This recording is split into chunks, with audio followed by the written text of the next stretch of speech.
আজকে ন্যাস্টেসিয়াম গাছটায় অনেকগুলো ফুল ফুটেছে। দেখুন বন্ধুরা, গাছটা দেখতে কত সুন্দর লাগছে, চারিদিকে ফুলগুলো ফুটে গাছটা আলো করে রয়েছে। নমস্কার বন্ধুরা, আমি সোনালি আর আপনারা দেখছেন গার্ডেন প্যারাডাইস। আজকে সকাল সকাল ছাদে এসে আজকে যে কাজগুলো আমি করতে চলেছি, কদিন ধরে গাছে সার দিয়েছি, জল দিচ্ছি। তো গাছের গোড়ার মাটিগুলো দীর্ঘদিন জল দিলে দেখবেন অনেকটা শক্ত হয়ে যায় ওপরের অংশটা। তাই গাছের গোড়ার মাটিগুলো কিছুটা আজকে খুঁড়ে দেবো। খুঁড়ে দিলে কী হয়, গাছের গোড়ায় হাওয়া চলাচল করতে পারে, এতে গাছ ভালো বৃদ্ধি পায় আর ভালোও থাকে। তো সেই কাজটাই করতে চলে এলাম। তার আগে কিছু গাছ আপনাদেরকে দেখাই। দেখুন গাছগুলো কত সুন্দর ফুলে ভরে রয়েছে। আজকে আকাশটাও মেঘলা মেঘলা, সেইভাবে রোদ এখনো ওঠেনি।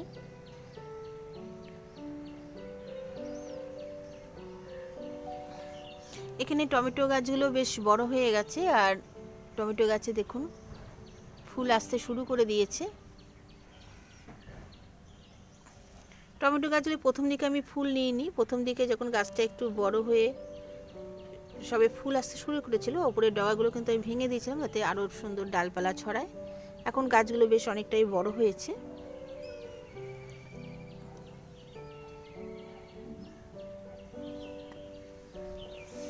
আর এখানে যে ছোট ছোট পিটুনিয়া গাছগুলো আছে, দেখুন এগুলো কতটা বড় হয়ে গেছে। তা এই মাটিগুলোকে একটু একটু করে খুঁড়ে দিলে কি হয়, গাছগুলো একটু ভালো মতো হাওয়া চলাচল করতে পারলে গাছগুলো খুব ভালো থাকে। এইভাবে মাঝে মধ্যে মাটিগুলোকে এইভাবে খুঁড়ে দেবেন। দীর্ঘদিন জল দিতে দিতে এইগুলো একটু শক্ত হয়ে যায়।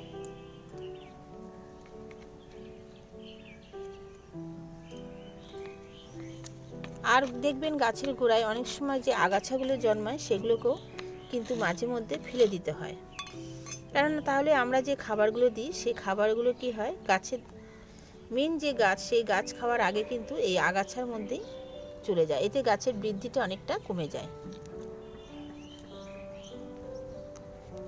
দেখুন এরকম ছোট ছোট ঘাস টবের গোড়াতে কিন্তু এইভাবে হয়, সেগুলোকে তুলে ফেলে দেবেন।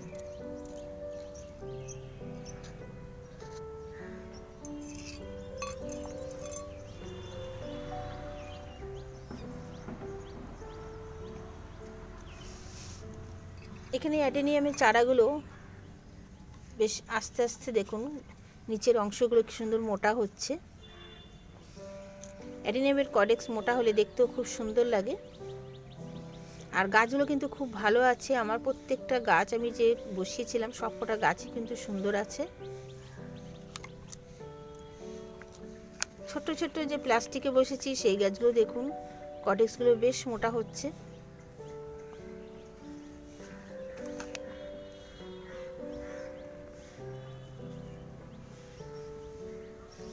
এখানে অনেকগুলো নয়নতারার চারা আছে।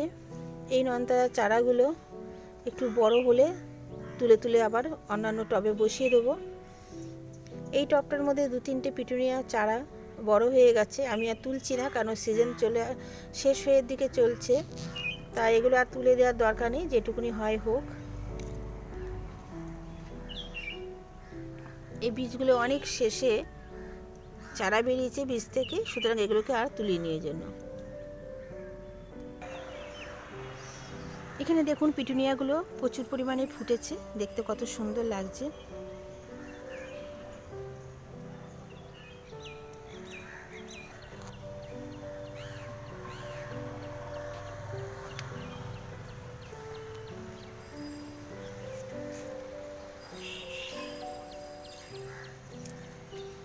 আর এই গাছটার ডালগুলো আমি কেটে দিয়েছিলাম গাছটার ফুল হয়ে যাওয়ার পরে। দেখুন গাছটার কত সুন্দর কচি কচি ডাল বেরিয়েছে। সিজন চলে যাওয়ার পরেই কিন্তু সেই সব গাছে যদি ডাল কেটে দেন, তাহলে কিন্তু গাছে আরও সুন্দর সুন্দর অনেক ডালপালা বের হবে, তাতে ফুলের সংখ্যাও বাড়বে। আর সঠিক সময় কিন্তু আপনাদের গাছ আবার রেডি হয়ে যাবে নতুন করে ফুল দেওয়ার জন্য।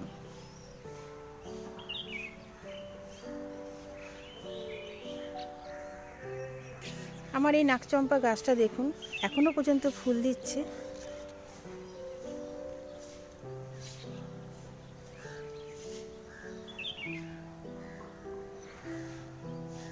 সেই গরমের সিজন থেকে ফুল দেওয়া শুরু করেছে। এই গাছটা কিন্তু ফুল অনবরত দিয়ে চলেছে, এখনো বন্ধ হয়নি। ফুল শেষ হচ্ছে, আবার কুড়ি চলে আসছে। গাছটাতে সমানই ফুল হচ্ছে। আর এই গাছটা যে আমি বসিয়েছি এতে কিন্তু মাটির ভাগ কম আছে, এতে বেশি আছে আমার ছাদ ঝাঁট দেওয়ার পরে যে আবর্জনাগুলো জমা হয় সেইগুলোই কিন্তু আমি এই বালতিতে ভরে এই ডালটাকে আমি বসিয়েছিলাম। দেখুন সেই গাছের কিন্তু জোর সবচেয়ে বেশি। এটা কিন্তু মাটিতে, কিন্তু এর দেখুন যে ডালপালা রয়েছে কত অল্প। আর এই গাছটা দেখুন বন্ধুরা, এই গাছটাতে যেমন ফুল হচ্ছে তার সাথে গাছটায় কিন্তু সেরকম মাটির ভাগ বেশি নেই, আবর্জনার ভাগটাই বেশি। তবুও দেখতে পাচ্ছেন কি সুন্দর গাছটা হয়েছে। আর কুন্দ ফুল গাছটা তো সমানে ফুল দিচ্ছে, কত ফুল দেখুন।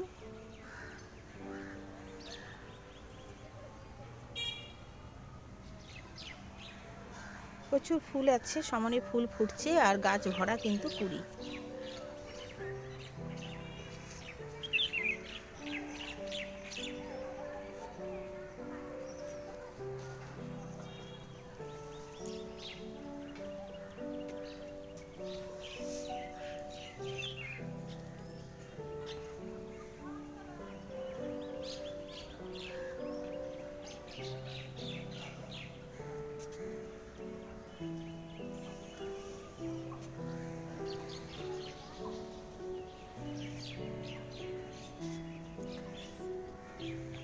আর এই যে গাছটা দেখতে পাচ্ছেন, এই গাছটাতে সবে আবার কচি কচি পাতা আসতে শুরু করেছে। গাছের পাতাগুলো সমস্তই পড়ে গেছিল, আবার নতুন করে কচি কচি পাতা আসছে।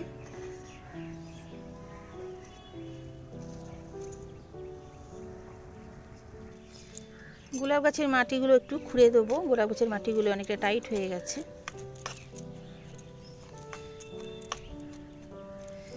এখন আর বিকালের দিকে শুধু জল দিচ্ছি প্রত্যেকটা গাছে, সকালে আর দিচ্ছি না। বিকালের দিকে একবেলা দিলেই কিন্তু এখন শীতের দিনে গাছে আর বেশি জল দেওয়ার প্রয়োজন হচ্ছে না, এমনিতেই মাটি ভিজে ভিজে থাকছে। আর সকালের দিকে তো কুয়াশার জলটা পাচ্ছে। এই গোলাপ গাছটায় দেখুন এই যে নিচ থেকে যে ডালগুলো বের হচ্ছে এইগুলো কিন্তু সব ফেলে দিতে হবে, এই গাছগুলো কখনোই রাখা যাবে না।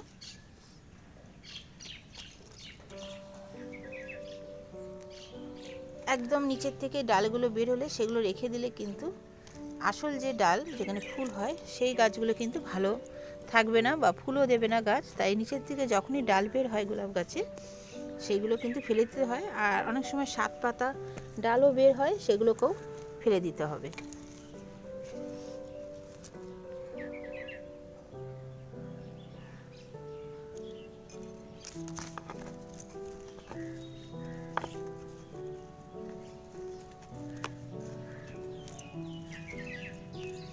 গোলাপ গাছের গোড়ায় আপনার ডিমের খোসার গুঁড়ো করে যদি দিতে পারেন সেটাও কিন্তু খুব ভালো গাছের পক্ষে, এই গোলাপ গাছের পক্ষে বিশেষত। তাতে কিন্তু গাছে খুব সুন্দর ফুল আসে। ভাজা ডিম যখন করবেন সেই ডিমের খোসাগুলোই ভালো করে ধুয়ে রোদে শুকিয়ে গুঁড়ো করে রাখবেন। সেদ্ধ ডিমের খোসা কিন্তু দেয়া যাবে না।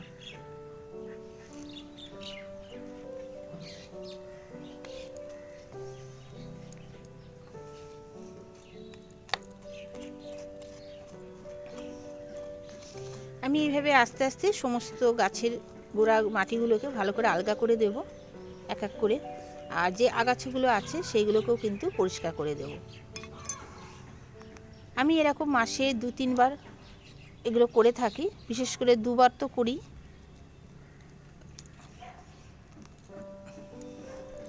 আর 2 দিন আগেই আমি এই গাছে বিকালের দিকে ফাঙ্গিসাইডটা স্প্রে করে দিয়েছি।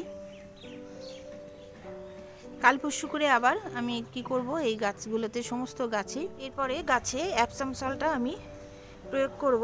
অনেকদিন দেওয়া হয়নি, মাসে একবার করে দেওয়া উচিত। তা এ মাসে আমার এখনও দেওয়া হয়নি, তবে দিয়ে দেবো এর মধ্যেই। তো বন্ধুরা, ভিডিওটা আর বেশি বড় করছি না। সবাই খুব ভালো থাকবেন, সুস্থ থাকবেন।